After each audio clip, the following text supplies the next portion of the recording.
Hey guys, welcome to Now That's Debatable. This is your host, Fantastic Facade. I am joined with my trusty and loyal co-host, Triple A the Humanist. Today we're going to be doing a little bit of a different kind of video. We're doing a reaction to a video and a reaction to some, I guess you'd call it popular news amongst the religious culture in the form of an article that was put out by Jan Ali not too long ago, entitled "Why I Am Now a Christian." We're going to do a little bit of reaction to that. I have the article up on the page. We're going to link the full article in the video, of course, just so you guys have it. We're also don't have a guest, which is why we're doing a reaction video, which means that we're going to spend a lot of our time focusing on you. And who do I mean by you? Anyone that happens to be watching.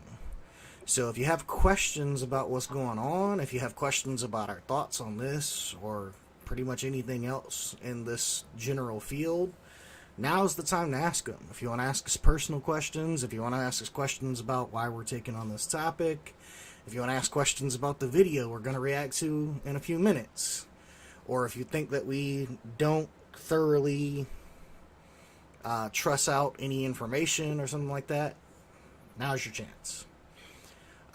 Because since we don't have a guest, we're going to be much more easily be able to focus on chat and answer it, not necessarily instantaneously, but if it is a genuine question, we'll try to get to it in a reasonable time instead of kind of waiting until the natural long conversation. With that in mind, I am currently in an intense amount of pain with my leg. So if you notice me squirming around or anything like that, that's why. If you notice my voice is a little weird, that's probably why.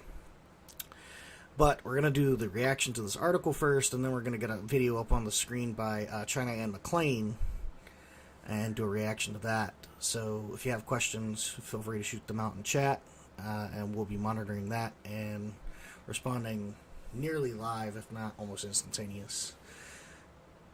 So, AAA...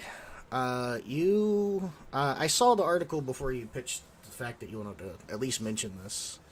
Yeah. And obviously, given we're not just dedicated to religion, although we do carry and talk about religious topics a lot, is there a particular reason you thought we should address this, or did you just think, it's kind of like in the media right now, we should, just kind of give some sense, or... Yeah, because I saw a lot of Christian YouTubers praising this, thinking, this is kind of like the fall of atheism, which, I don't really care much about atheism. I care whether you're a skeptic. I care whether you're a humanist. I don't care if you're an atheist. Perhaps you have a good reason to believe in a God, and if so, don't be an atheist. Come on a show, convince us, we'll believe too. So, but a lot of people, they were looking at this as if not even just the fall of atheism, but like the fall of secularism and the rise of Christianity. And most of the YouTubers that I was watching, it doesn't seem like they really cared, or maybe they were unaware of the reasons that she became a Christian. So, like, if in an article, it's called "Why I Am Now a Christian," there is no mention of atonement, of repentance, of propitiation, of sanctification, glorification. There's no mention of our fallen sin state. There's no mention of God's judgment. There's no mention of the gospel. Like, at all. I don't see any of that. I'm sitting here, I'm wondering, does she believe that Jesus, or that God incarnated himself in the flesh, died for our sins, and rose again, and will come back? If you don't believe that, in my opinion, at least is what I would have told you about 5 years ago when I was still a Christian, is that you have no business calling yourself a Christian, because you're not one. I don't see that addressed at all. For her, I see this more of this cultural Christianity that seems to be cut from the same cloth as Jordan Peterson's Christianity. It's not identical, but kind of cut from the same cloth.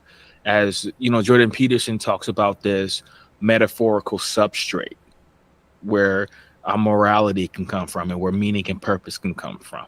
And so he argues not that the claims of Christianity are true, but that they have some sort of utility, and therefore humanity ought to adore them, ought to follow them. Maybe not believe the literal claims, but because they can provide a great benefit for our society, we ought to hold them dear. And that's very similar to the reasoning that I see with Ayan Hirsi Ali.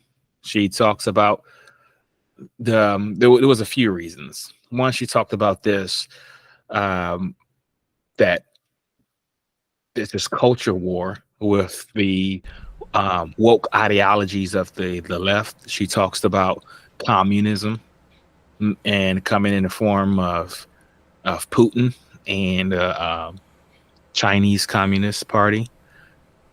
And she also talked about the West being outnumbered by Muslims.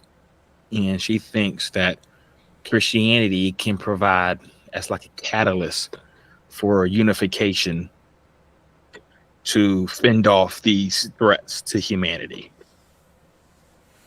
That is what I gather from it. Yeah, And so before you reached out to me and said we should at least discuss it a little bit on the show, I read the article a couple of times, and I sent to you one of the most interesting, or at least what I found one of the most interesting quotes that she put out in the paper. And I think that, at least from a perspective of like why I'm kind of not only inclined to agree with you, but why I think that this might be maybe not. I mean, I'm not going to say whether she is or isn't a Christian. That's not, my place to say or whatever. But it's to say that, like, as far as what I would traditionally consider Christian, you're not really even checking some of those basic boxes. right. And let's see if I can find that quote. Ah, yeah, here it is. It's up on the screen, so I'm going to see if I can highlight it. Right here on the screen, it says, "Atheism failed to answer a simple question. What is the meaning and purpose of life?" And That tells me that's- that yeah. she knows even less about atheism than she does about Christianity.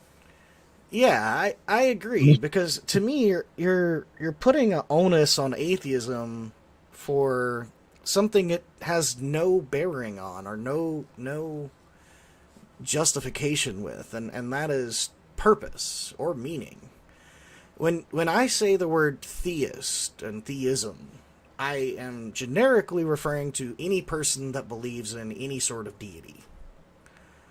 That is generically what I say when I say the word theism or theist, right?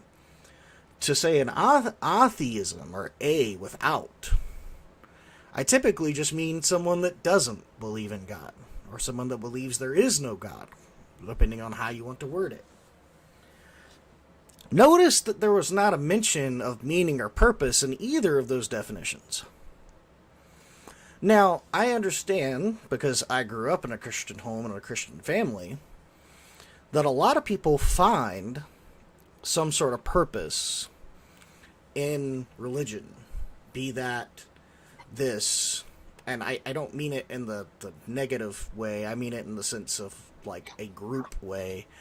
Be it in the sense of like a clique, in which you now have a community of people that have similar ideals to you, that you can get along with, and that you see on a regular basis, and that you hang out with once a week at least, if you go to church once a week, And oftentimes you'll kind of come to this agreement with these people that are, sometimes older, younger, sometimes there's people your age. Most of the time churches don't have just one age group in there. And you get this sense of community and acceptance, right? That you may not get anywhere else, or you may have tons of friends and get it everywhere. But I notice that when people talk about like purpose and they talk about meaning, is they just often refer to stuff like this, where they're like, I have this community and I have this acceptance and I feel this peace and these passion about these people that care for me that, you know, I didn't have before. And I'm like, I'm not trying to be rude, but I have a small group of friends that would probably risk life and limb for me. And I don't have to be in a church to make that work. You know what I'm saying? Like, I'm not trying to be rude, but like, if your friends are just your friends because you share one ideology, maybe reevaluate your friends. Right. You know, also too, man. I mean, uh, atheism is not a worldview. Like worldviews that discuss things like your origin, purpose, destiny, meaning, value, morality, and all this type of stuff, right? Atheism has no say on any of that. And so for her to think that atheism could answer that, to me, is just, I find it mind-boggling how she could hang around some of the leaders in the atheist community, like Christopher Hitchens and Richard Dawkins, who she mentioned by name. I know she's familiar with Sam Harris. That's how I first heard about her, on a Sam Harris podcast.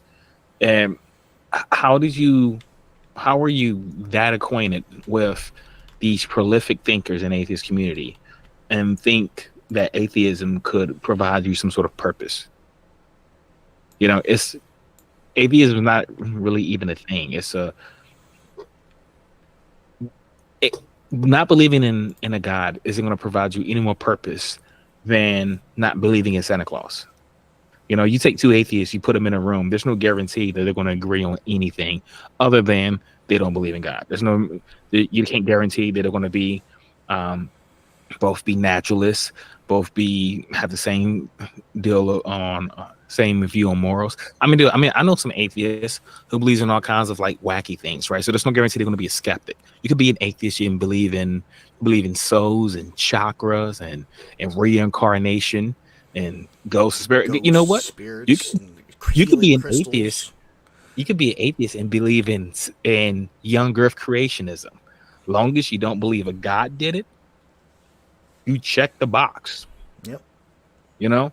And so, I mean, atheism is nothing.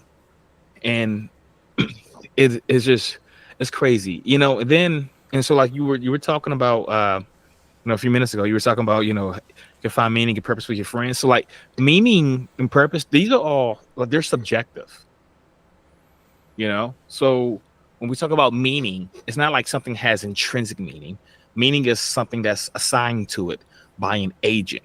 The same with purpose. Purpose is something that's assigned to an object by an agent. So it is necessarily subjective. I think that she'd be able to find objective meaning and purpose. The reason why she didn't find it in atheism, not only does atheism not meant to address that, but objective meaning, objective purpose isn't something that exists. So she's not going to be able to find it anywhere. So, no wonder you're searching for that. You're going to go to Christianity and you're still going to be searching. You can think that you have an answer by just making up stuff. We can do that too, right? So, yeah, and I mean, like, to expand upon that just one extra step, just to kind of put a nail in that coffin to steel man that argument, is that a lot of Christians say that, like, their purpose ultimately comes from God, right? And God gives them that purpose. And mm-hmm. I would just kindly ask people that have that thought, that genuinely consider that thought, to say, what's different in you saying that and me saying that an extraterrestrial, interdimensional being of sufficient intelligence whispers my purpose to me at night in my dreams? If you do not have a genuine answer as to why that is not any more meaningful of a purpose than the supposed deity that you believe in, then I have a problem with your purpose. And if your God is indeed an almighty being that has all power, then your purpose is indeed subjective, because it's subjective to his whims.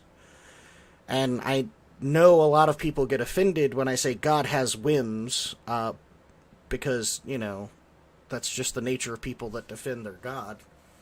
But at least when it comes to the Christian God in this article, which is why I am a Christian now, we see time and time again where God plays favorites, and God picks and chooses, and God does what he wants.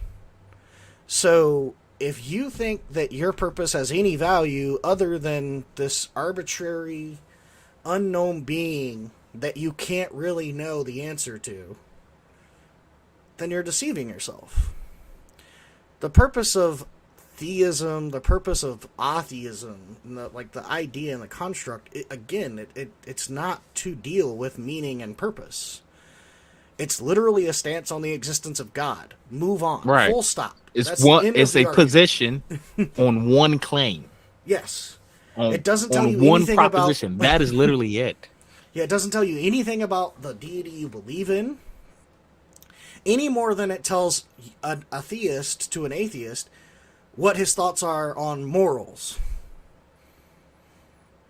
It just doesn't exist. So the other quote I highlighted up on the screen is the one you sent me, and I know you kind of introed with that one, so we'll be a little more brief before we get to the video, but is there anything extra you wanted to take on that quote, because this one is the one you sent me? Oh yeah, I mean, it's to me. So those were the two reasons, right? So she listed she can't find meaning and purpose in atheism, and then she listed the quote that you see, right? Part of the answer is global Western civilization is under the threat from three different but related forces: the resurgence of great power, authoritarianism, and expansionism in the forms of the Chinese Communist Party and Vladimir Putin's Russia. The rise of global Islamism, which threatens to mobilize a vast population against the West, and the vital spread of woke ideology, which is eating into the moral fiber of the next generation. So this is crazy. This is not a reason to be a Christian. If you were to approach me in 2017, 2018-ish, when I was still a Christian, and if I were to ask you, hey, tell me your testimony, tell me how you converted to Christianity. If you said that, I'll tell you to repent, you arrogant sinner, because you are going to hell. That would have been my response. That is not Christianity. That is nothing that I can recognize as Christian.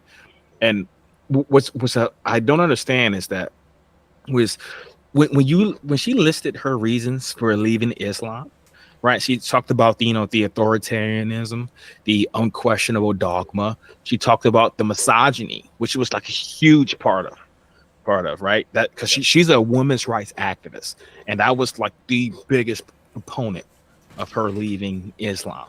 Yes, unfortunately, she was someone who unfortunately suffered from child genital mutilation. Right. So yes, so she was opposed to any sort of this misogyny, seeing women as inferior. But the thing is, the reasons that she listed for leaving Islam, all of those things are just as prevalent in Christianity. So why would you choose that as the unifying force? Why would you choose a religion that has all of the same pernicious and harmful elements of the religion you just left? This makes no sense to me. I don't understand. She's trading one noose for another. Yeah, the knot is just slightly to different. Bash Christianity here, but if you're sitting there thinking there's nothing like Christianity and Islam when it comes to the oppression of women or the treatment of people, I just kindly ask that you go back and read the Old Testament, and that you read, even into the New Testament, you don't get better. But you have, obviously, people being treated as property, as chattel slaves. You have people being beaten. You have people not only in a social hierarchy, but in a sexual hierarchy. Men are always superior to women. Women, submit yourselves to your husband. Wives, submit yourselves to your husband. The man is the head of the household. His wife is subservient to him. Right? Like, these are, like, actual Bible verses that you find over and over in the Bible, and you're like, well, they're not that misogynistic. They're not like Islam, where, like, there's obvious, like, misogyny and women are treated poorly. Well, I mean, I'm here to tell you, like, that's only because you live in a more liberal society.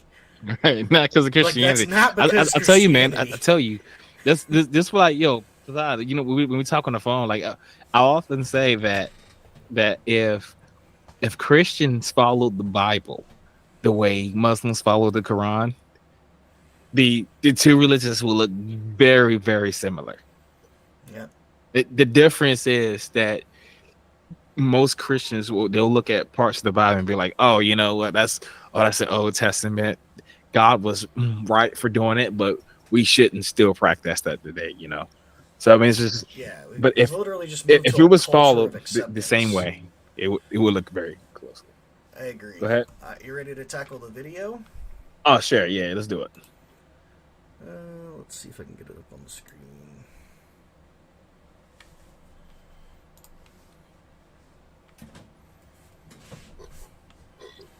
And I'm going to switch over and play it a second. I know you're probably going to want to stop it almost immediately, okay. But I want to make sure that we can hear it. Okay, cool. So while you're doing that, I'm just going to give a little introduction to who she is. You ever heard of, what's the name of that show? Black Lightning? Probably not. A lot of people didn't watch it. Proof that God is real? It is 7 o'clock in the morning and I have not slept. So, Fasad, can you hear it on the live? Yeah, I didn't want to echo it really bad, so I muted myself and turned it down. Yeah, but we're good. You heard it on live? Okay. Yeah, so China Anne McClain, she's one of the cast members for the canceled show called Black Lightning. If you never heard of it, chances are because you never watched it, the show sucked. It was really bad acting. It was horrible. I tried my best to support it because it was like it was an all black cast and a black director and stuff, and I was trying to, you know, support my community. But the show was really trash, man. It was hard to watch. Yeah, I did the opposite. I intentionally avoided it because it was an all black cast. Yeah. So I heard it was trash, and I was like, "Yo, I ain't got time for this." So, so you have seen it?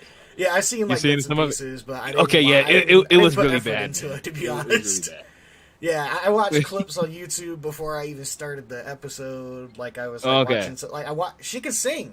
I went and watched some of her. She can. Oh yeah, yes, because she was famous from Disney. Yeah, Disney. She was a Disney child star. I didn't know about that. I didn't know anything. Bangers.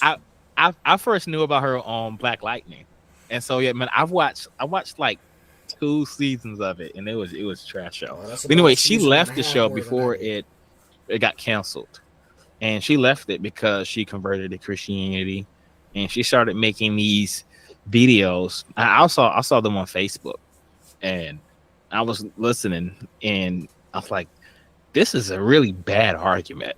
So I was like, hey, let's tackle it. So that's the background of this. So let's go. Yeah, so just so if anyone watches this video, it was filmed with a cell phone. So it's going to be vertical, and I'm just recording it on the screen. If you were to go onto any computer in the world and watch this video, it's exactly the way you would see it. It's not me doing any weird editing or anything like that. If you watch it on your phone, it looks normal because it looks like it was filmed for like TikTok or Snapchat in a vertical position, not horizontally, which is how obviously we look and why we don't look weird and kind of boxy. Mm-hmm. So just nip that in the bud before you complain.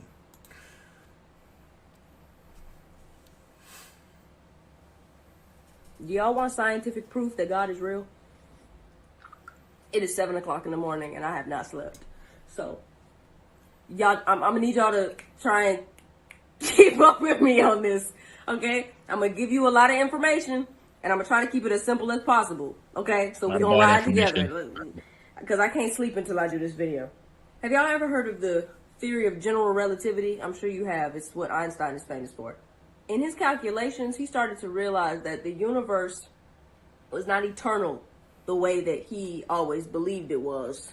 It wasn't static. It had a beginning. Can we stop right there? Yeah. Right. Yeah, so she's already getting things wrong. Like she gets things wrong. Like she gets a lot of history wrong, and it's a lot of science wrong as well. But she's saying so. Einstein is doing this, working on the field equations for the general theory of relativity, and she says that he realized that the universe is expanding. He doesn't realize. So Einstein is still operating under the assumption that the universe is static and eternal. And that was the academic consensus at the time. But his equations wasn't allowing that. And so he was like, you know what, he wants to get his theory accepted, but this expanding universe is problematic.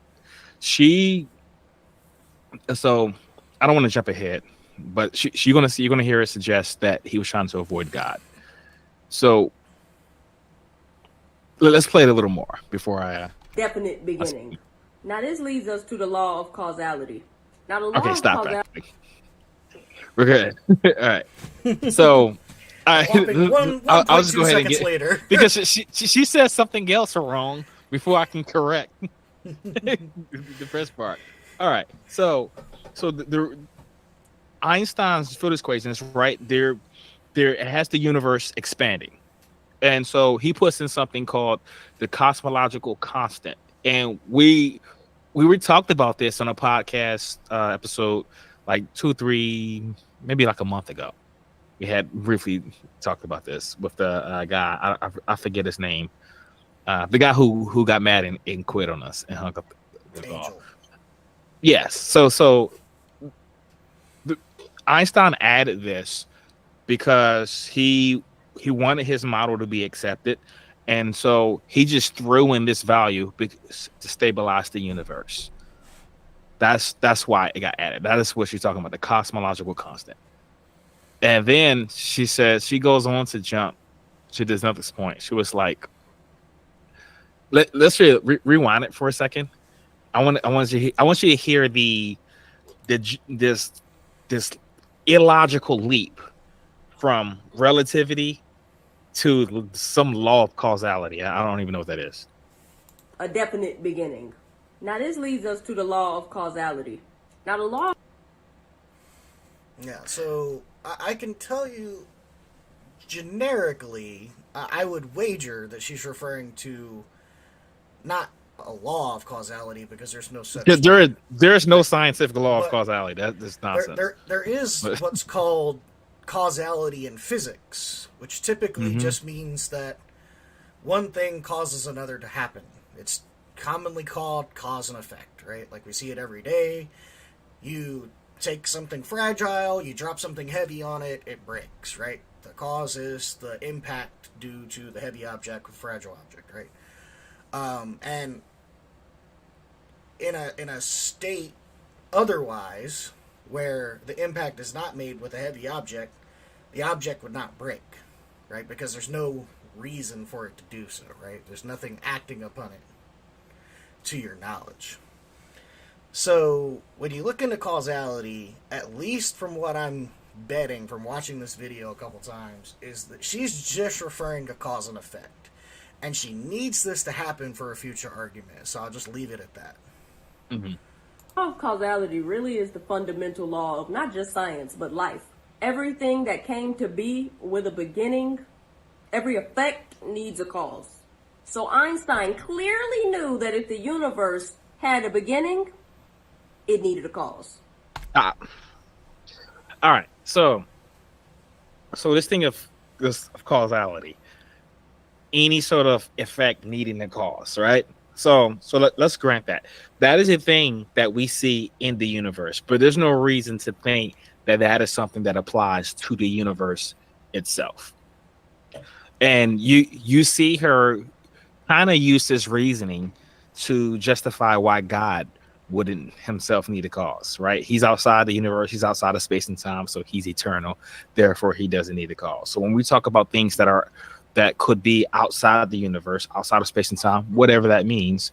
There's no reason to think that cause and effect applies to those things. So when we talk about the laws of physics, right? Any law, any natural law of science, those are things that describe how things operate within the universe, but it doesn't necessarily apply to the universe itself. Okay. He found that information irritating. He said that himself. He didn't want to believe that the universe needed a cause. He didn't like the implications behind that. Can you pause that? Yeah, I just thought I'd throw this out there. I can't find any single quote. Yeah, I wanted to say the same. I couldn't find a single quote on Einstein and causality. I couldn't find him using the word causality. I searched Me either. Google Scholar okay. I wasn't for the only Einstein one. quotation mark causality in quotation mark asterisk to indicate any usage of the word causality. Couldn't find a word. Okay, all right, good. Because we didn't discuss this prior to the show. I was like, wonder if you had looked it up. I did too. I couldn't find anything remotely close to Einstein saying this. Okay, so for everybody that's listening, everybody that ends up watching this, this is exactly how both of our brains operate, and this is exactly how a lot of people come on the show and they get frustrated with us, because if you make a claim and we say it's an obvious claim, we want evidence of the claim, and then we ask for evidence. Well, we can't ask China to give us evidence for this claim, right? She's not real, live in person. But when we typically ask that person, they get frustrated if they can't produce that evidence. Now, in this situation, I don't have somebody to ask. So what I did was take some of my own time in preparation for this video, and my co-host did the exact same thing, and we searched for scholarly articles produced and or written by or about Einstein and causality. Not once do I see him mention being frustrated by causality. I don't even see him talking about causality. That the universe had to have a definite cause. beginning. Like, yeah, like just that's some. So even with a mobile universe where space-time can expand and retract, that wouldn't necessarily mean that it had a beginning, right? Remember it was maybe like 30-40 years ago, people was suggesting the big crunch theory, right? Yep. They were saying that there was too much matter in the universe and gravity was going to slow it down, and it was actually it's going to crunch back in on itself, which was going to produce another big bang. Yep. Right. Because it was so literally going to go to it was an expansion that was going to extend to a certain point, and then it was going to get so far expanded like a rubber band, it was going to snap back into place. And when it snapped back into place, it would condense so much that it would cause another big bang, causing the universe to then explode again. Right. So you don't need the so that big bang, the last one, wasn't necessarily the beginning. It could just be an infinite series. So like, happen over and over again. Yes, I mean, so like that's not the academic consensus right now. But what I'm saying is, before then, when Einstein was looking at this, and when Edwin Hubble was looking at this, they didn't know anything about dark energy and dark matter and all that kind of stuff, right? And so, the point we're trying to make is looking Einstein's field equations showing that the universe is expanding does not mean that it had a first cause. And so this is not something that Einstein would have thought. She just pulled this out of a booty hole, from what I could tell. This is just nonsense. I don't see she made this anything up. from Einstein even contemplating this as a problem. If you find this quote, please just put it in the chat or throw it in the comment. We like to see it, link. But we could not find it. Yeah. Because what could possibly cause the existence of this extremely precise, expansive universe? But at the end of the day, after trying to find a loophole to his own theory, because he didn't like the implications behind it so much, he had to just give up. All right, so again, he wasn't trying to find a loophole to his own theory. He threw in the cosmological constant. It was just an arbitrary figure he just threw in it just to stabilize the universe, and it had nothing to do with God. It was just the academic consensus at the time, which that the universe was not getting bigger because there was no data for that, and so it was an obvious absurdity to Einstein. So he threw it in there to stabilize it, and the equation still worked. It was just wholly unnecessary. And once Edwin Hubble discovered that the universe was actually getting bigger as a result of looking at the redshift of the galaxies, then he was like, oh, you know what? This was the biggest blunder of my career. This had nothing to do with God. She's making stuff up.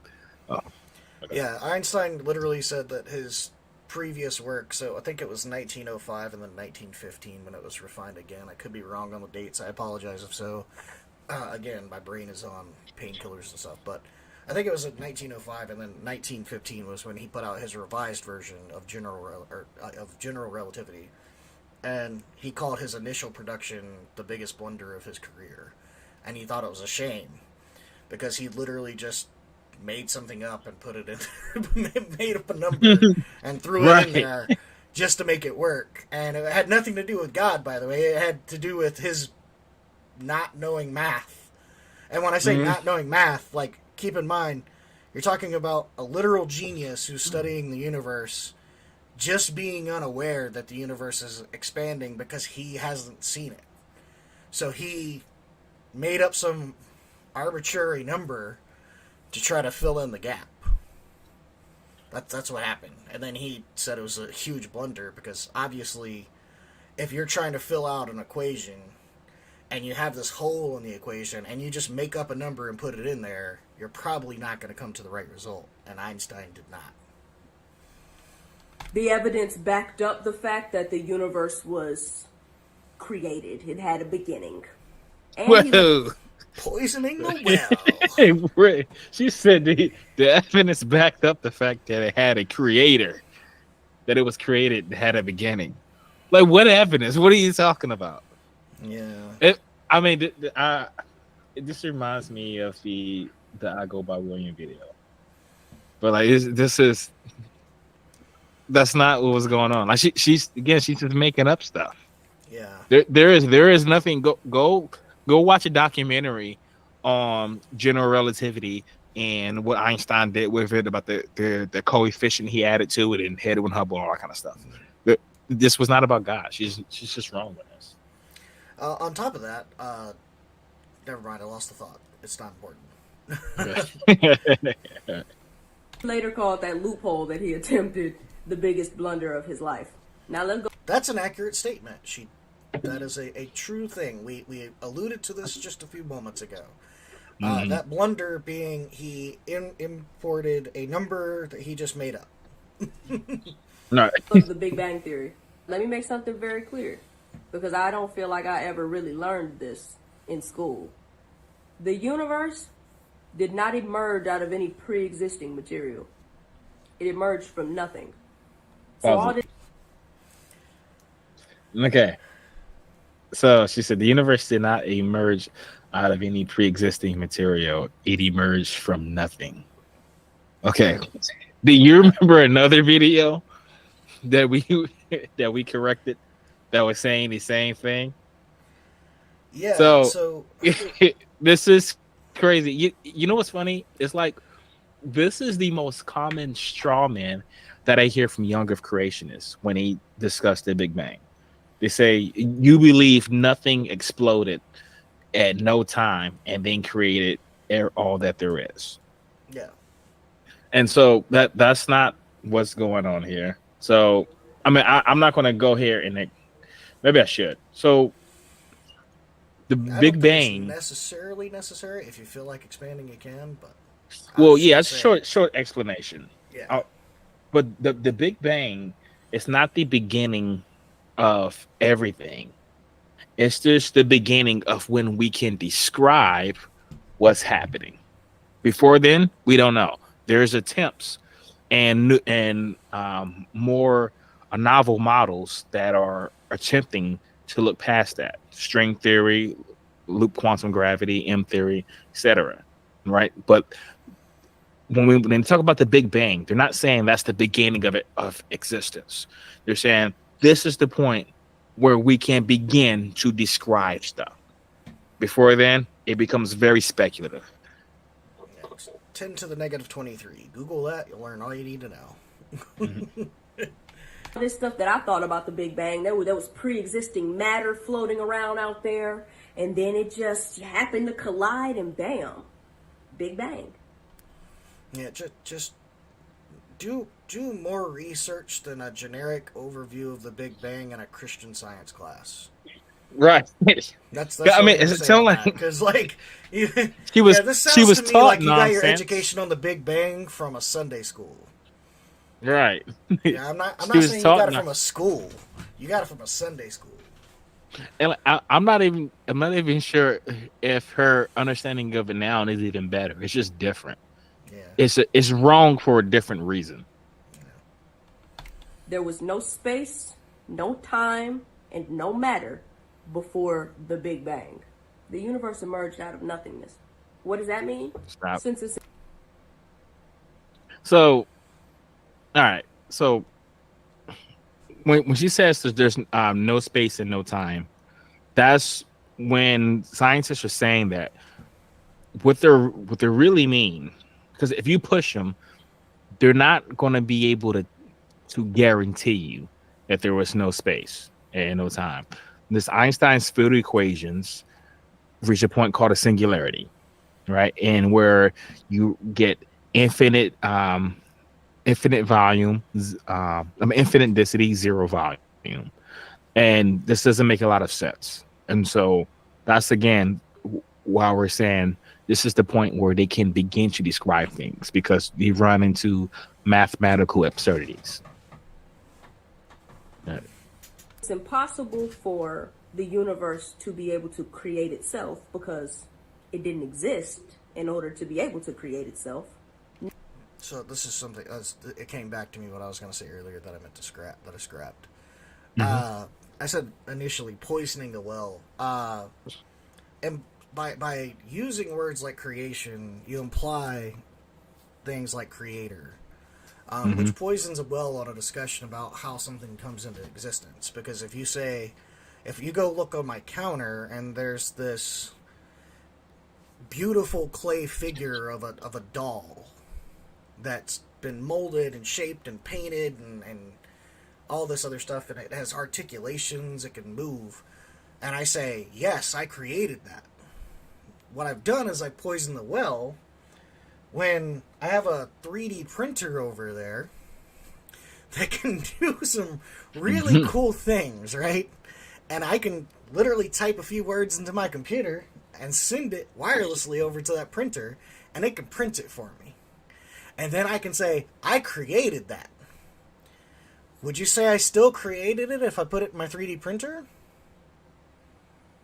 Chances are you probably have a different idea about what I said when I created it, as if I hand molded some clay and made this doll, versus if I put some lines in a computer code and I told my 3D printer to do it. But they're both my design.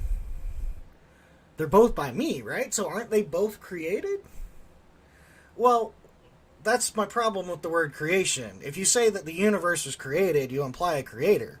So why not say that the universe is a thought experiment and someone had to think it? There's genuinely no reason to do so. And what this does is it poisons the well for a future conversation to move forward. And so anytime you hear us, with theists specifically, talk about creation, if you hear them say the universe was created, therefore there must be a creator, you've poisoned the well with the first sentence. Because why can't I just say the universe is a thought experiment, therefore there must be a thinker? Same problem in my book. Another problem I wanted to point out too, what she says, it's impossible for the universe to create itself, right? And so, think about this. So the reason why something couldn't create itself is because it couldn't do something before it exists, right? So this makes sense because time flows one direction. However, You heard her say a few seconds ago, there is no time. So, I mean, if you really want to get that meta, why couldn't the universe create itself? I mean, I'm not saying I believe that. I don't. But she kind of just contradicts herself by saying there's no time. If you say there's no time, there's no reason why the universe couldn't create itself, because there's not a before. Yeah. So it kind of throws causality, it kind of does weird things to it. But nature had no part in the creation of the universe. Nature had nothing to do with it. Nature and the universe itself was just a big effect that was caused by, what are we left with? We are left with an extremely powerful, extremely intelligent, precise, given the precision that our universe was created with, cause it. person. Just let her get to the end of that sentence so we can go slightly faster than the speed of smell. My leg is now swollen about 50% larger than when I started the video, so Got it. All right. let her go for another 4 seconds and then I'll pause it, I swear. All right, go. Personal entity, because impersonal entities are not capable of decision making. There.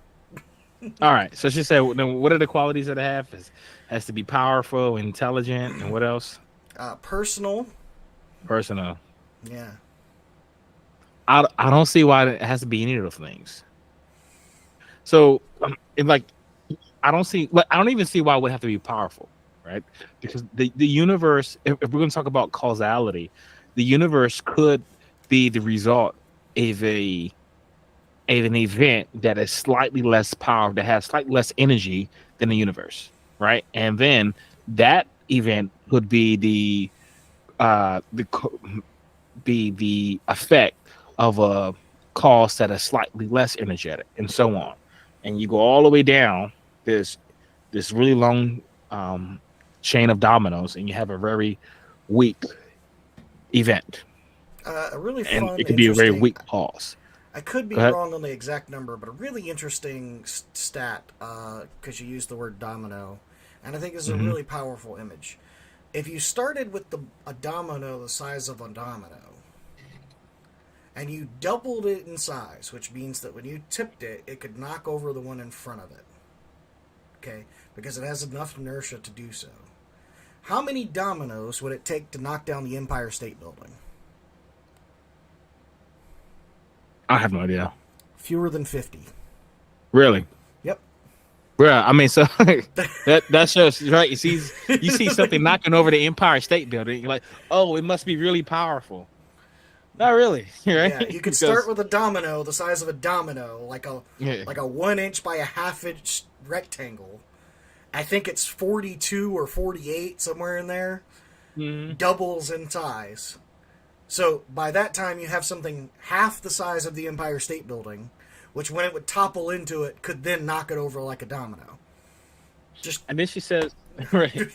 I mean, to me, to say that the universe had to be made by something extremely powerful, it just shows a lack of imagination.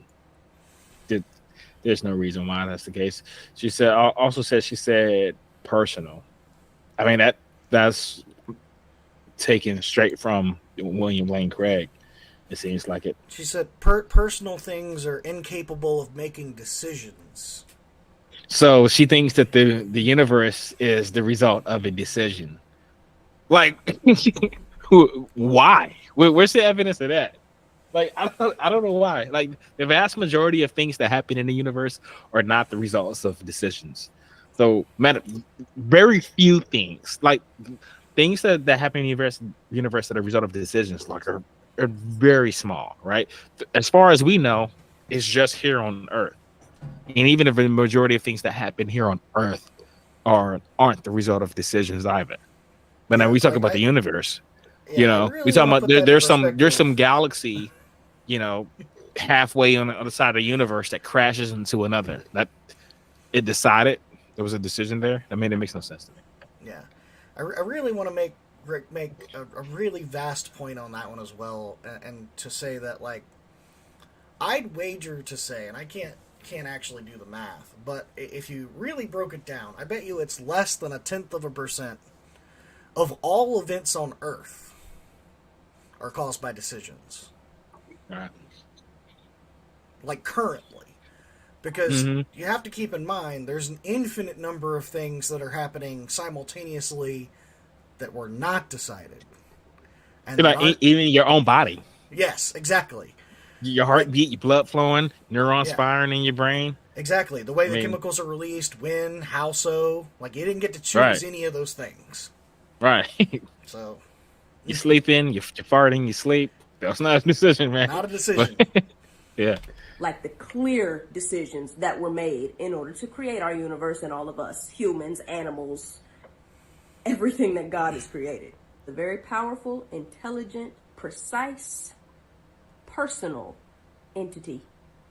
I didn't touch precise, and you'll see why in just a moment, because she makes a blatantly false statement that I think is hilarious. That is capable of existing outside of time, space, and matter.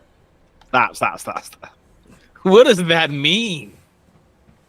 Exist outside of space.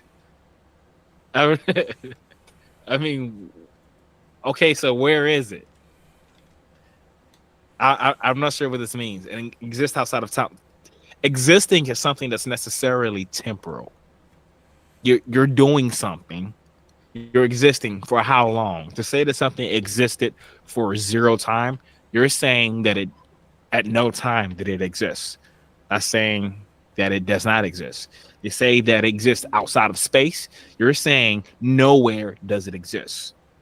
That is saying it does not exist.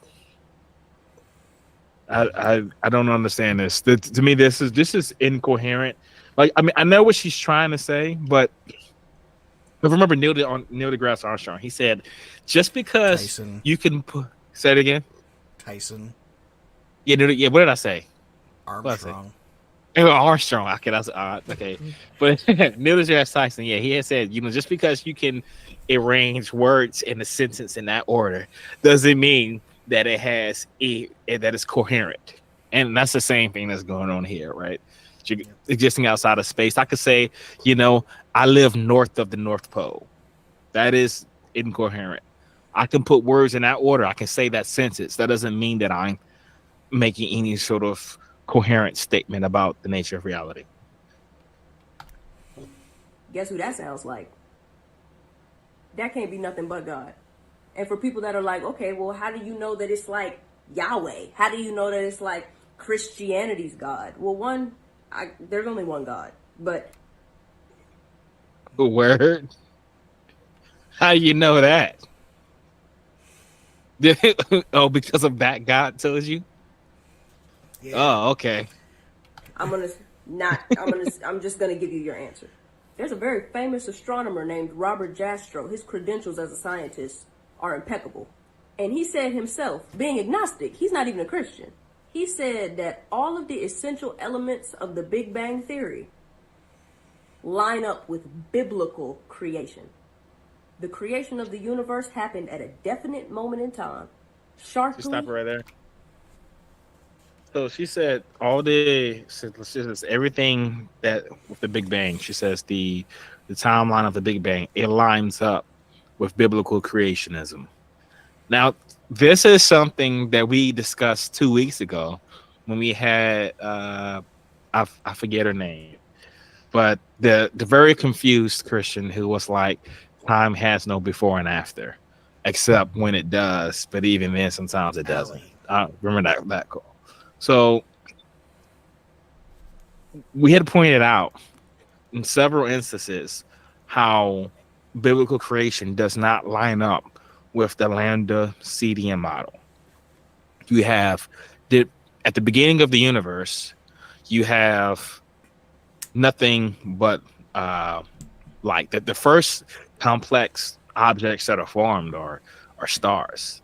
And in the Bible, stars aren't made until the fourth day, after there's already plants, right? Which means there's complex elements existing. And so you have plants, you have a planet, Earth is already here, water is already here. You have that before the stars. So like there's already contradictions. I'd also like to point out one other really glaring error that's always one of my favorites is that I know I don't read the Bible as much as I used to, but a lot of people can quote Genesis 1:1. I'll just quote the first line. In the beginning. So was there time or not? Right. You said there was no time. Right. So when was it that this happened? How does that line up with a approximately 13.8-year-old, billion-year-old universe? How'd you come to that conclusion?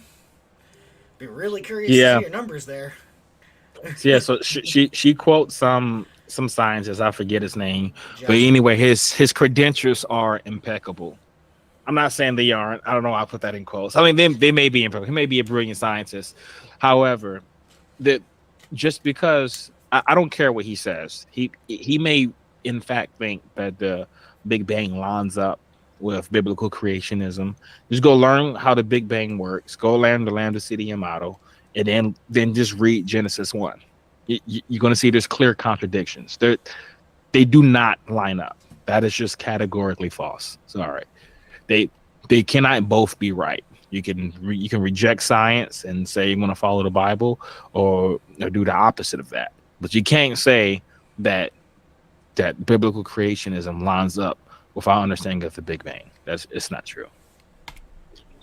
Suddenly, in a flash of light and energy, that is biblical creation. Because this is how God works. God speaks something, and then science runs to catch up with what he said. How did that work without time? God spoke, and then science is like, oh, right? But there's no time. Yeah, there's no time. I'm not sure how it would work. In order to speak, sound must perpetuate. Right. Sound takes time.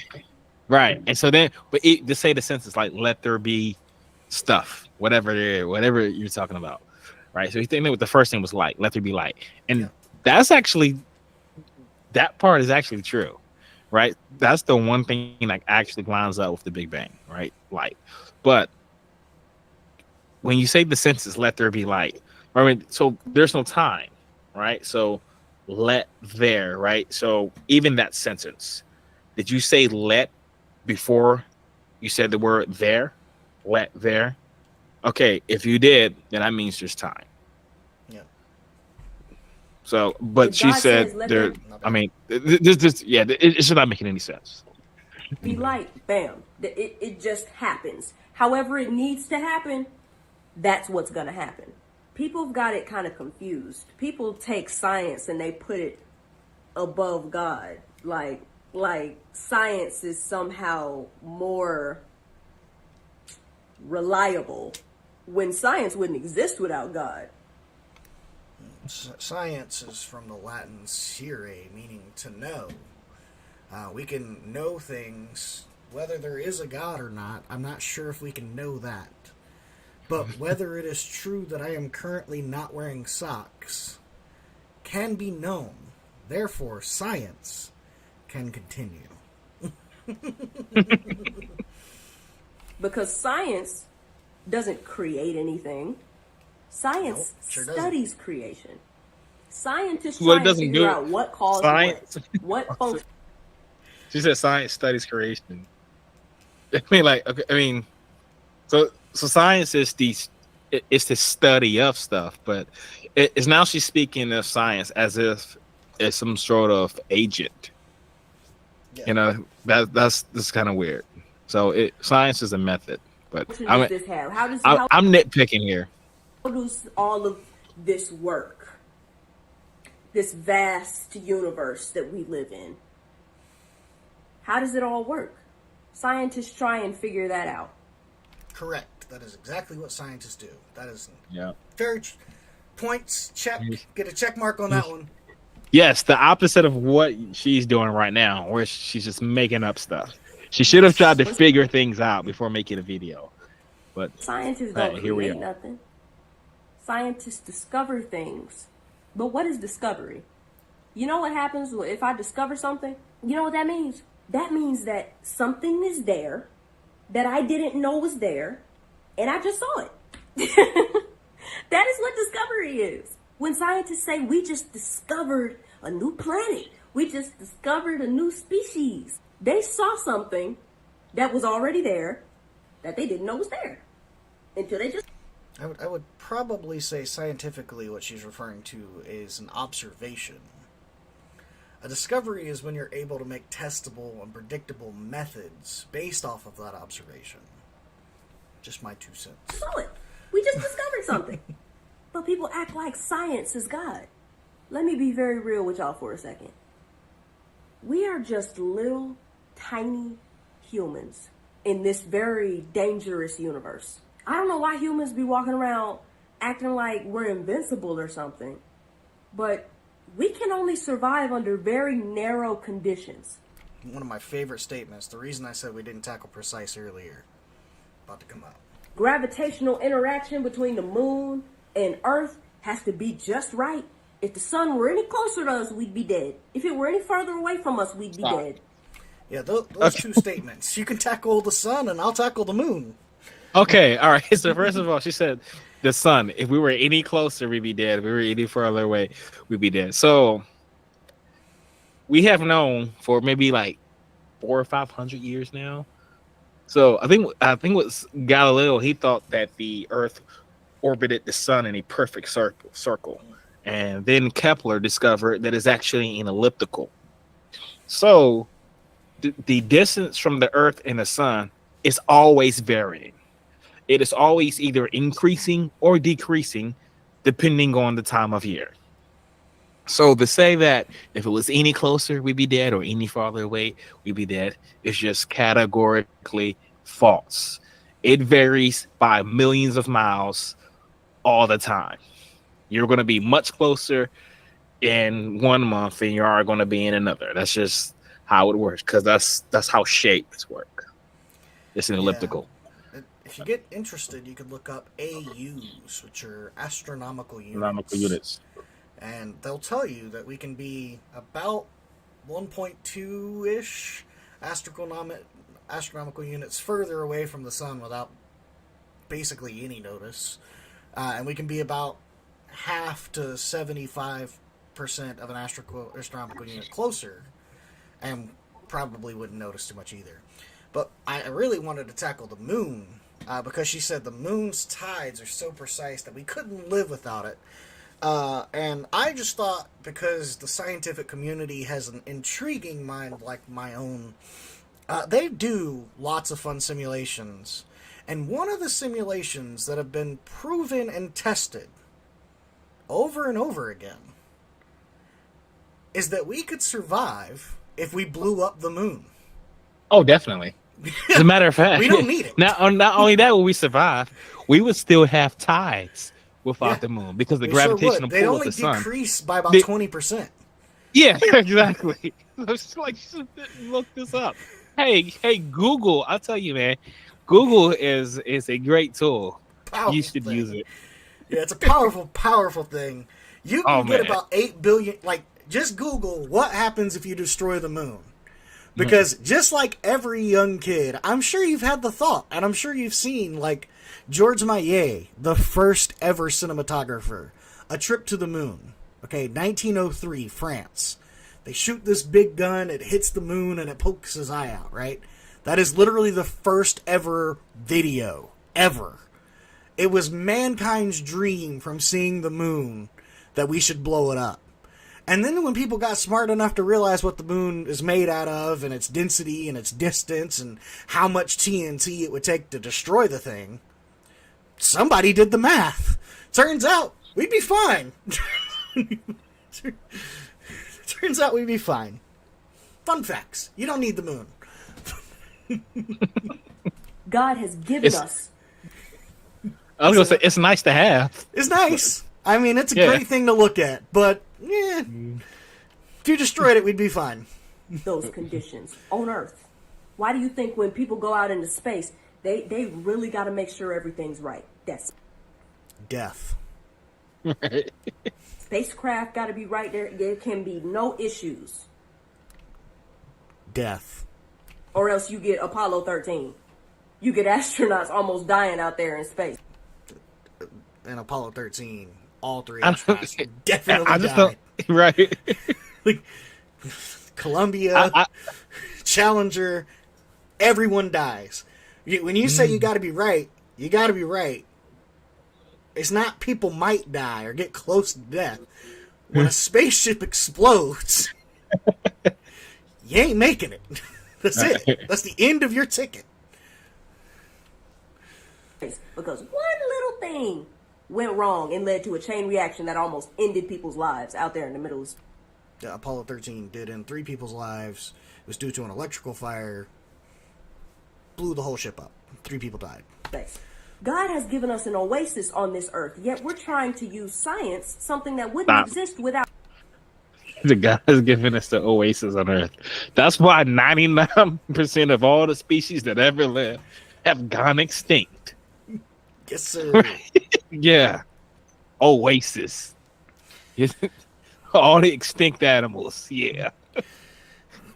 Like, this is insane, man. You know, the Drake equation, right? You know, there's a potential of like 200 trillion planets with potential life on it, although we've never seen it, right? Because that's the Fermi paradox. Like, if there's so many, how come we've never seen it? And those two kind of go as like a yin and yang in the scientific community. And I always found it fascinating. I always find it fascinating when you hear somebody arguing for like how fine-tuned the universe is for life. And then like the only habitable planet we've ever discovered happens to be the one that we live on. And we know for a fact that 99.99999% of all life that's ever been on that planet has gone extinct. And then beyond that, like, what about the rest of the universe, bruh? Are we, like, the thing is, at the end of this video, which I don't even think we should cover, like, the last 3 minutes of the video, but she talks about how, like, we should just, like, you know, God is all important, we're not, right? But when you make an argument that the universe is finely tuned for the only living source of humanity in the entire universe, seems that we're pretty special. Without him and his creation, we're trying to use science to disprove his existence. Creation never would have been created without God. Pause it. So, like, man, this is like another straw man that I hear from Christians who don't understand how science works. And they talking about how, you know, we're trying to disprove God with science. So, like, I don't know. I mean, I'm sure there are some scientists who have that endeavor, but from what I can tell, most of them don't care. And honestly, there's a problem with the nature of science that could never disprove God. You know, so like, especially the Christian God who's omnipotent. There's no way you could disprove, even if we were able to come up with a model that could describe every known phenomena in the entire universe, and we could explain it naturally. That doesn't mean that there's not a God. Yep. So like, this just doesn't work. There are huge philosophical problems with it. God could just be hiding, right? I mean, there's also, just because we have a model that can explain something, that doesn't mean that's necessarily how it worked. And a great example of this is with Newtonian physics, right? So Isaac Newton had his model of gravity, and he described it as an attractive force between two objects, and he was able to predict where planetary mechanics is. They mostly use Newtonian physics, well, not as much anymore, but okay. But they used to use Newtonian physics for planetary mechanics. Yes, you know, the moon. So they were able to make these predictions for when we sent the rover to Mars, and we were just using Newton's equations. However, that's not how gravity works, right? It's not an attractive force. Now we understand that is actually that gravity is a bend in space-time. So it just having an explanation of something doesn't mean that you have the right answer. Even if that explanation is able to accurately predict things, it could still be wrong. Even if it predicts things very precisely, like we saw with Newtonian physics. And while I'm doing this video on this topic already, let me just answer a question that I always get. Who created God? Yeah, I don't really care. I get why people argue this, and I see this a lot in, like, pedantic chats. It's not something I would ever genuinely ask a person in debate, because I'm going to get the same answer that we're about to get right here. It's just a wave off. My thoughts are, if you're going to special plead for a God, you know, why not special plead for anything else? So, China, if everything needs a cause, then doesn't God need a cause? Remember the law of causality that I just talked about earlier? What I say? Do y'all remember what I said about it? Let me refresh your memory. I said everything with a beginning. Everything that you didn't. You said everything that had a cause came to be needs a cause. God didn't come to be. God is eternal. Special pleading. The way a lot of people thought the universe was until science disproved it. Can we rewind it for a second now? And I like you called out the fallacy, but let's dive into this, because this is for the audience so they can know the issue with this.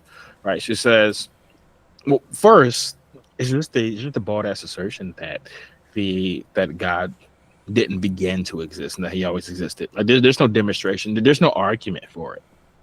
She just makes up this just to get away from the problem of things needing to have a cause. Moreover, why couldn't you just say that the universe always existed? Well, I mean, I get she doesn't understand general relativity, and she doesn't understand the Big Bang. So she thinks that you can't say the universe always existed because she thinks it popped out of nothing. So go do some research on physics, and you'll see, if you have a proper understanding of the Big Bang, you'll see why couldn't it just be eternal? Even if you say the universe the Big Bang did have a cause and that was something else, that thing could be eternal.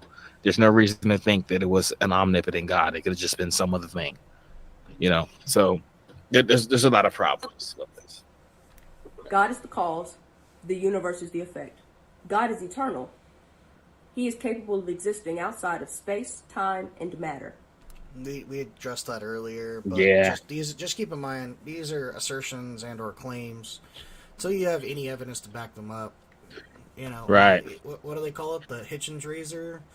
Mm-hmm. Claims asserted without evidence can be dismissed without evidence. Right. God exists outside of space and time. Santa Claus lives north of the North Pole. None of us can even wrap our little brains around that. So God doesn't need a cause or a creator. He is the cause. Let me wrap up by saying this, because I've given y'all a lot of information to take in. I really like science. Science is interesting. I love looking into it and seeing all of the fingerprints that God left in his creation for us if we just look for them. I love seeing that. It's really interesting to me.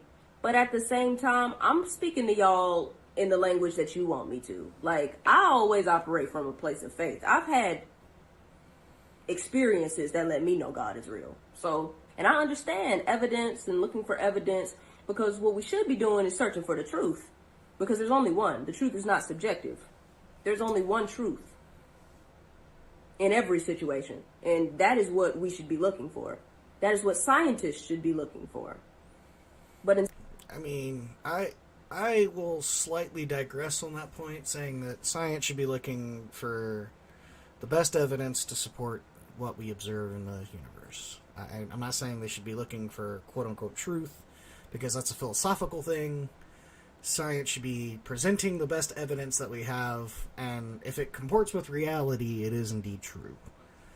Instead, what do we have? We have a whole bunch of humans with biases. Can you pause it real quick?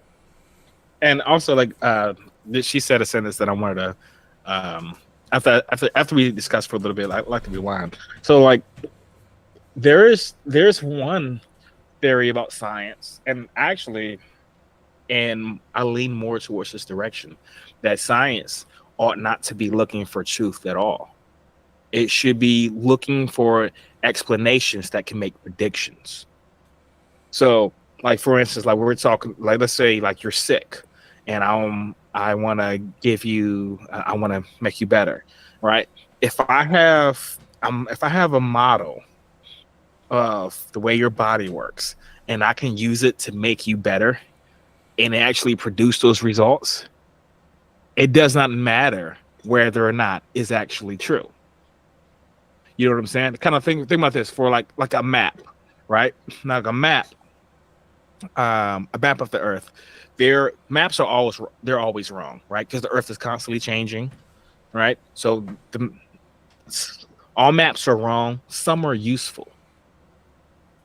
As long as you're able to get to your destination using that map, so you're able to use this model and make predictions. So hey, if I go this direction, I will arrive here.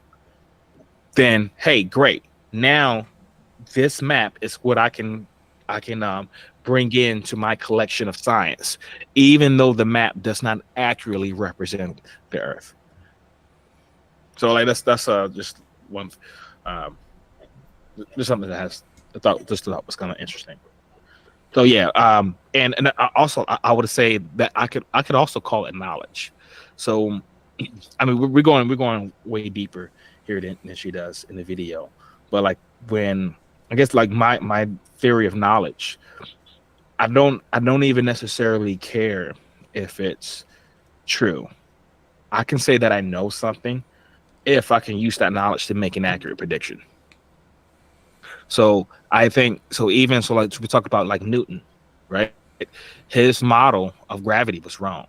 However, he could count his equations as knowledge because he was able to make accurate predictions from it. So you could count that as scientific knowledge. But that's all that I wanted to say. That are in the scientific field, unfortunately, teaching everybody, not just from evidence, but from their own personal beliefs. Everybody sees science.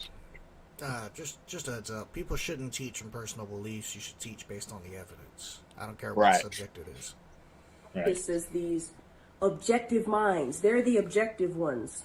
And y'all might be looking at me like, China, you biased. Yeah, I'm biased. I love God. Everybody know that. But what makes you think that atheists are not as biased as I am? Can we pause it? So this was Yes, interesting. you're gonna So make it remember, quick. go ahead. I said, please make it quick. Okay. All right. So she was saying how that she says how scientists are biased, and she says she's also biased, and then she was like, but what makes you think that atheists aren't biased as well? It's like she switched from atheists to scientists, which is switched from scientists to atheists, and it's like as if she thinks they're the same thing. So I thought it was interesting that she's making that type of equivocation. Sounds like there's a lot she needs to be educated on. They got beliefs too. Just like Einstein. What did Einstein do? When evidence started to emerge that the universe was not eternal like he thought it was, but it had a beginning, instead of just being like, wow, okay, the evidence led me here. This is not what I thought, but that. He went through all this stuff trying to disprove his own theory. Why is that? Why not just go wherever the truth takes you? Why we gotta try and rearrange the truth to fit our personal beliefs? No, we should rearrange our beliefs to fit the truth. And on top of that, my bias don't affect the evidence. Either there's evidence to back up my beliefs or there's not. There's nothing I can do about that. Either what I believe is true or it's not. You know how many things I believe that I had to be like, ooh, that wasn't right. Once I came in contact with certain evidence,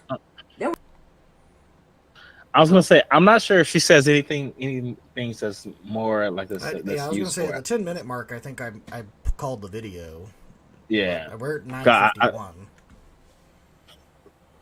So I think this is about it. After that, she really just goes into preaching. There's not as much scientific misinformation going on or historical misinformation. She just starts preaching. But If you want to watch this was the 4 minute, 3 minutes of this video, we will leave the link. You can go and watch it if you're so interested and or inclined. But as far as scientific evidence that God exists, this is more of a personal testimony / preaching segment for the last 3 minutes or so. So I said, like, mentally, I made a mark that, like, around the 10-minute mark, there's not much else for us to discuss. But on a scale of 1 to 10, this attempted apologetics argument she makes, what would you give it?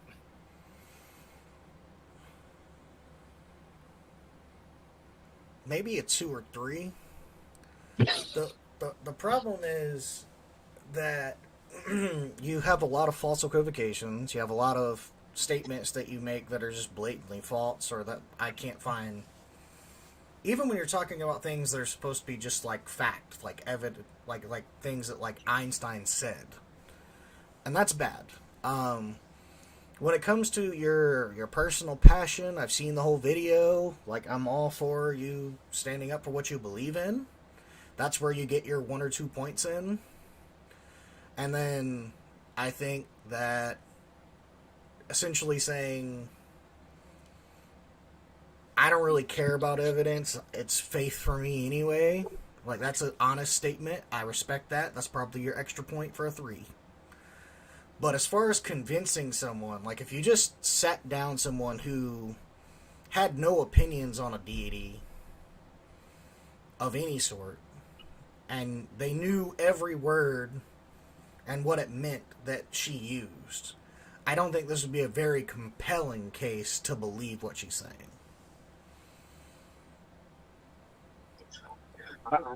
I'd give it, I'll put it in the same range, honestly.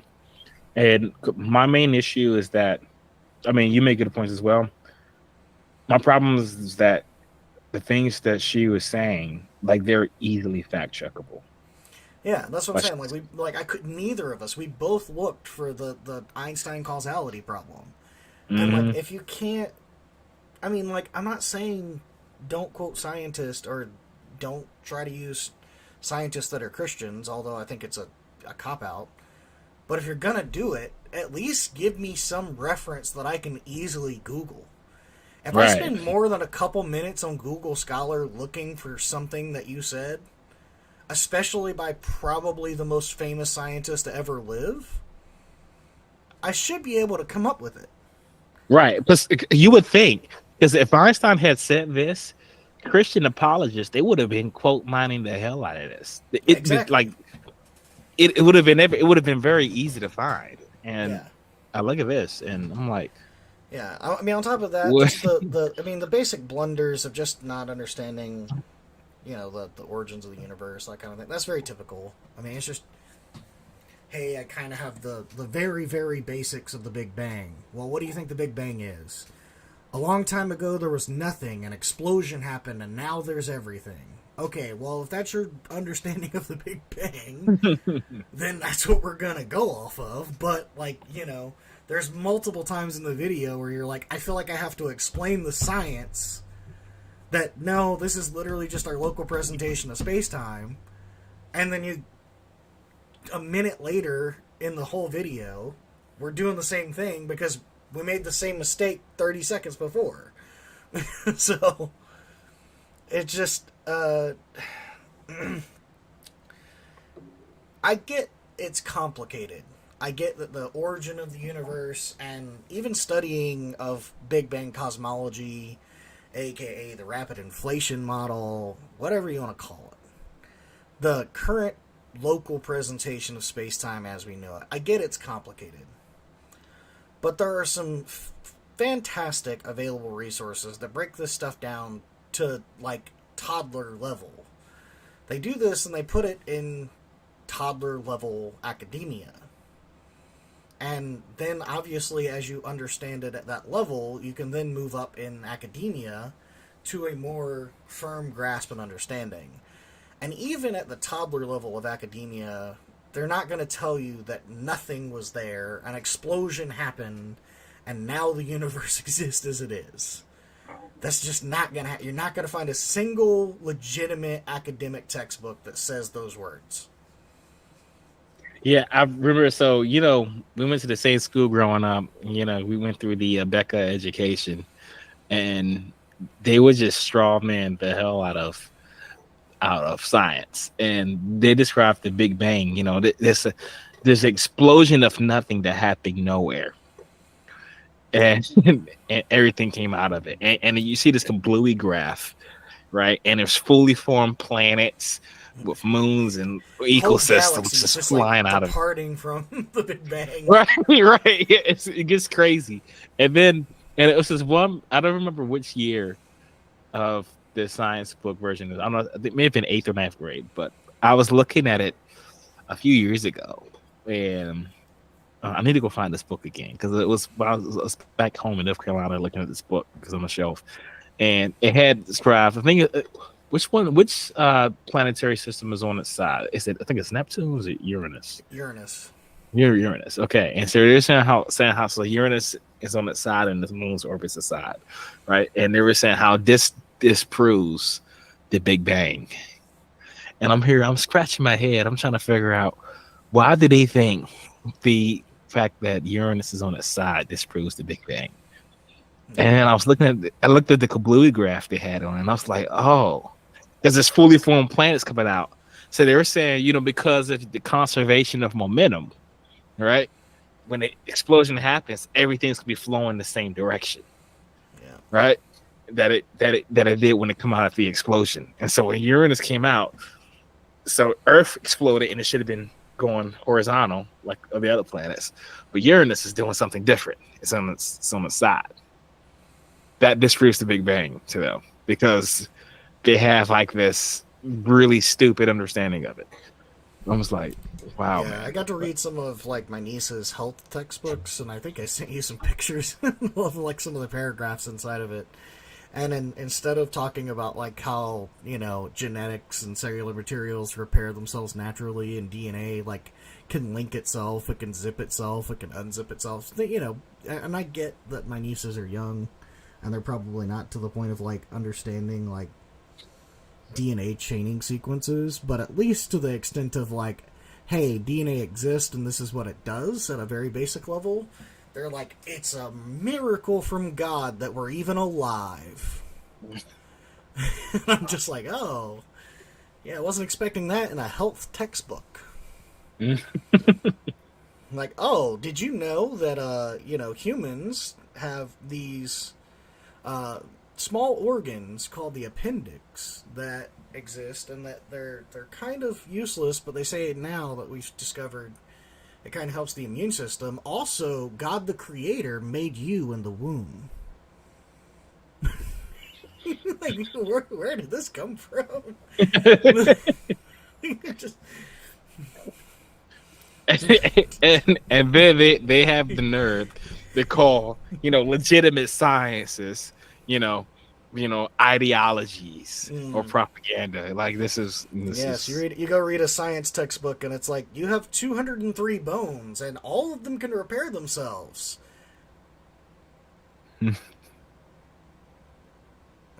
Weird ideology you got there, science. Right. It was funny is that you'll look at these books like some of these Christian schools, and that they'll accept some science propositions, but they'll accept some scientific claims but reject others. It'll seem very arbitrary. Yeah. And until you understand that they'll accept the ones that don't contradict the Bible. Yeah. And they reject the ones that or don't. But then you run into problems, right? Because they'll say things like, they accept that the CMBR exists, they accept that cosmic inflation is a thing, but reject the idea of Big Bang. That's literally evidence of the Big Bang. So they're accepting the evidence, but they don't understand how the evidence leads to a conclusion that they themselves reject. Yeah, they also do things like jump on the Bumblebee bandwagon. Which, we don't know why the bumblebee can fly. Must be a miracle, like that thing. That kind of stuff happens a lot. Yeah. So, anyway, can't fly his own. God is just like kind of like holding it up. It's a miracle. Yeah. Well, before my leg swells any further, is there anything else you want to talk about on either of these topics? Nothing on the topic, but on November 23rd or the 28th, I think, the first Tuesday after Thanksgiving, we're going to have K-Dub. We're going to have Terrell. We're going to have King Oglesby. They're all going to be on. We're going to be talking about hip hop culture and its effect on society, whether that be good or bad. So it should be a very interesting, lively conversation. There's going to be a lot of people. Awkwardly out of place. Yeah. All right, guys. Well, thanks so much for tuning in and watching. If you have any questions about this or any of our other videos or for us, or have any recommendations for topics and or guests, or if you'd like to be a guest, please reach out to us. Thank you so much for watching the video. Please like and subscribe if you do. We'll catch you in, if not next week because of the holiday, then the week after, but we'll see you guys shortly. Have a good day.